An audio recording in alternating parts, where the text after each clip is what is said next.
ప్రతి వివాదం శాంతియుత మార్గాల ద్వారా పరిష్కరింపబడాలని నాగరికత సమాజం యొక్క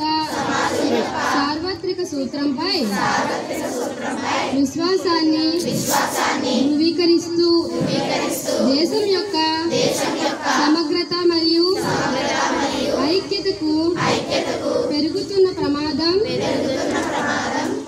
దృష్ట్యా భారతదేశంలో ఏ ప్రాంతంలోనైనా లేదా నా పొరుగు ప్రాంతంలో